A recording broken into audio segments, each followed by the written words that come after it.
Fragment 19 from the Acts of Archelaus is one of the longer fragments, and it's a fascinating deep dive into Persian theology, or at least Persian theology as it was understood in Greek Alexandria.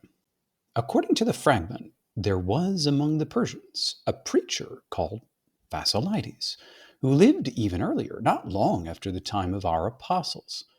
He was an astute man and had observed at the time all other areas had been fully studied. So he decided to assert that same dualism that had been present with Scythianus. In short, since he had nothing of his own to propound, he challenged his adversaries with the sayings of others. All his books contain some difficult and extremely disagreeable passages. The 13th book of his treatises is still extant and begins as follows, quote, "As we are writing the 13th book of our treatise, the Saving Logos, will provide for us the necessary and rich content. He indicates by means of the parable of the rich and poor man, from where the nature without a root or place, which impinges on reality, has sprouted." Then, after an interval of more or less 500 lines, Basilides says, "Let us cease from this pointless and idle digression. Rather, let us investigate what inquiries the barbarians have made about good and evil things, and what opinions they have formed on all these matters. For some of them have said that all things have two beginnings, to which they have associated good and evil, stating that these beginnings themselves are without beginning and unborn. That is, there was in the beginning light and darkness, which existed of themselves, which were not said to be born. While these existed by themselves, each of them, on its own, led the life it wanted and that was suitable to it. For everything is on friendly terms with that which belongs to it and which seems in no respect inherently harmful to it. But after each had come to recognize the other, and the darkness contemplated the light, a lust arose for the better thing, and darkness pursued the light, desiring to be mixed with it and to partition it. The darkness was acting like this, but the light received nothing at all from the darkness into itself, nor did it come to desire the darkness, except that it suffered a passion to gaze. So indeed, it looked upon the darkness just as through a mirror. Therefore, a reflection only, namely a certain hue of the light, was made in the darkness, but the light itself merely looked and withdrew, clearly having taken no part in the darkness. But the darkness had taken a glance from the light, and the reflection of its substance or its hue, by which it had displeased the light. Since the worse elements had taken from the better not the true light, but an image of the true light and a reflection, darkness pulled the reflection of good in an exchange that amounted to seizure. Hence, there is no perfect good in this world. And what is there is tenuous, because what was conceived at the beginning was also too little. However, through this very small bit of light, or rather through a certain image of the light, the darkness was able to produce an image of a creation relating to that mixture that it had received from the light. And this is the creation that we see. Again, this fragment derives from the Acts of Archelaus, which is an anti-Manichaean work originally written in Greek about the mid-4th century. It purports to give something like a transcript of a debate between Archelaus, an early Catholic bishop of Mesopotamia, and Mani. In context, Archelaus is trying to provide a kind of intellectual genealogy for Manichaean thought, and a report of Basilides becomes useful to him. The text dates Basilides with rough accuracy. He's not long after the apostles. Eusebius, mind you, claimed that the apostle John lived until the reign of Trajan, which ended in 117. The author seems to assume that Basilides was a Persian prophet simply because he described Persian cosmogony. He nevertheless grouped Basilides with other non-Persian Christian leaders like Marcion and Valentinus somewhat earlier in the text. Basilides was, of course, not Persian, but Alexandrian, and he was not reporting his own views, but as he says, those of the barbarians on the topic of good and evil. Persian theology understands evil or darkness as a substance, whereas Basilides viewed it as something ontologically void and rootless. At any rate, this fragment shows that Basilides' exegetica did comment on biblical texts such as the parable of the rich man and Lazarus, even if it was not a commentary in the modern sense, but rather a set of explanations for theological problems. Again, the text explicitly mentions the rich man and Lazarus as a parable. In modern Bibles, this appears in Luke 16, verses 19 to 31. We don't actually know Basilides' source for the parable, but likely it was an early version of Luke. If Basilides wrote 24 books of exegetica, his explanation of this parable occurred about halfway through his work in book 13, and this parable is about halfway through the book of Luke.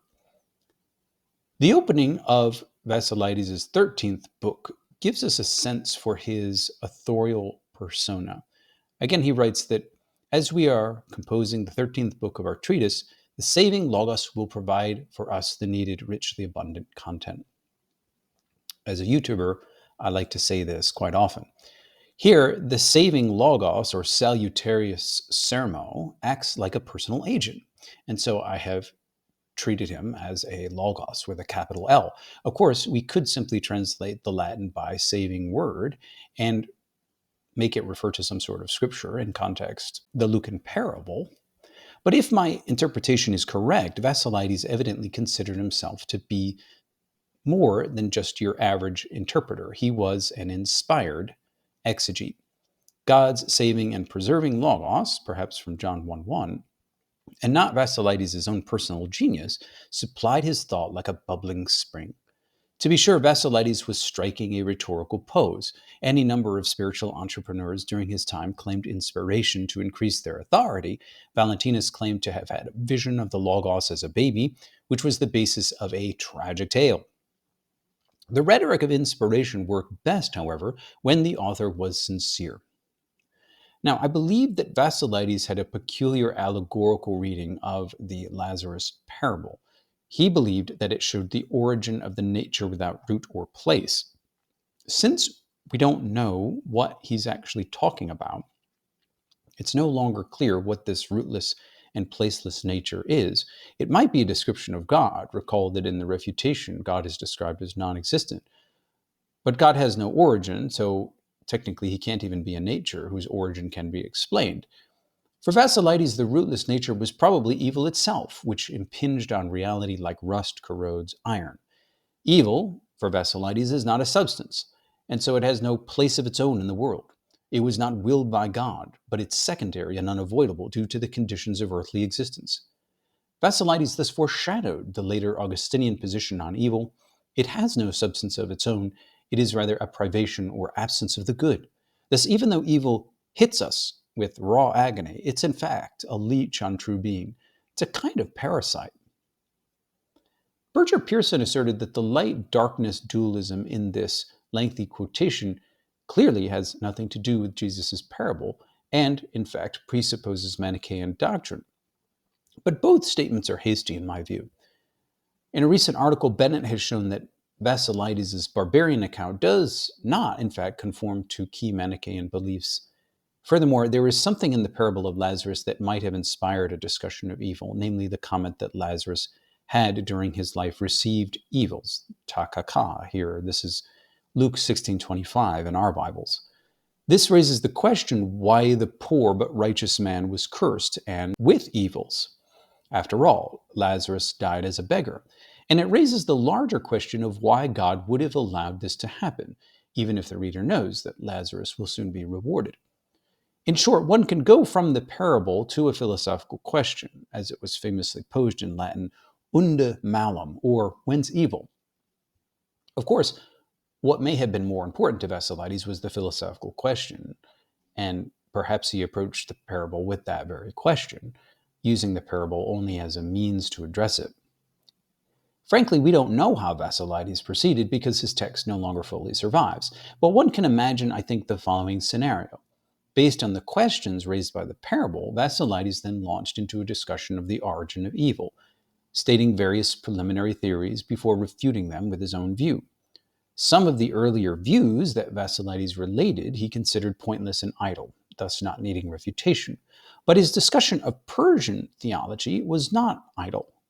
It was a view that Basilides worked hard to understand and to present to his audience in a fair way. This Persian theology spoke of a primal mixing of the eternal principles of darkness and light.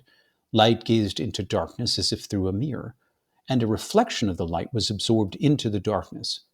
With this absorbed reflection of the light, darkness generated this world, which logically became evil for lack of light. Basilides did not have such a negative view of the world or creation. He never, in his surviving fragments, called the Creator evil, and he never called matter evil either. He was not a metaphysical dualist. According to Epiphanius, in fact, Basilides denied that evil was a substance. It wasn't part of the primordial world. Everything is created good by providence. Evil is the result of human choice. It's a corrosion, and all humans have the power either to do good or evil. Evil has no root, but despite denying the substantiality of evil, Basilides, of course, took sin seriously. Every person, he says, including infants, has the potential and perhaps even the propensity to sin. Even to think about committing murder or adultery was for him as good as committing them. This is from Matthew 5. Moreover, not all sins are forgiven in baptism, only those committed ignorantly or involuntarily. Now, the question arises, what was Basilides' source for Persian theology? It's not clear. I think it's too detailed to come from a doxography, which is a summary report of different philosophical views. It was evidently a treatise of some kind, probably similar to the kinds of sources that Plutarch had for the theology of Zoroaster, if you've ever read his Isis and Osiris. According to Plutarch's presentation of Zoroaster's thought, there are two gods, one the creator of goods, the other of evils. More precisely, the good principle is called God, and the evil is a daimon. The good, called Oromadsdes, is most like light, whereas the evil, Arimanius, is like darkness and evil. They are not precisely identified with light and dark, but they are said to be born from light and dark, respectively. And they do battle against each other. Oromadsdes creates the stars and makes an egg, placing in it 24 deities. Arimanius, with the same number of gods, pierces this egg, and so in this world evils are mixed with goods. In the midst of this account, Plutarch mentions Theopompus from the Greek island of Chios. Now, he flourished in the 4th century of BCE. It appears then that Plutarch, a Greek, was reading other Greeks who were talking about Persian thought. Others, such as Celsus, derived so-called Persian teaching from the Mithraic mysteries, since Mithras was a Persian god. Whether this teaching is authentically Persian or Zoroastrian is really up for debate. The focus here is really on what ancient Greeks would have considered Persian theology. If you've ever read The Refutation of All Heresies in Book 443.3, the refutator says that for Persians, God is luminous. And this would correspond somewhat with the report that we have. The idea of an errant world soul and the wickedness of matter, which is ascribed to Plato, is sometimes thought to have had a Persian inspiration as well. It's a basic dualistic system, a fight between darkness and light. Basilides' Persian source was probably written in Greek and perhaps passed on by previous Greek historians and ethnographers. We don't know who wrote it or when originally, and although I think it does contain Persian lore, we don't know exactly to what extent Persian sages would have agreed with it. Suffice it to say that it was the kind of material that passed for Persian theology in the Hellenistic cosmopolis of 2nd century Alexandria.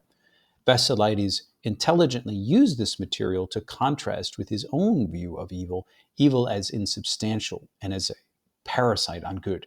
Thus, he was able to explain, perhaps better than others, the evils that had affected Lazarus, and, as in Fragment 7, to defend the true God who allowed these evils to occur.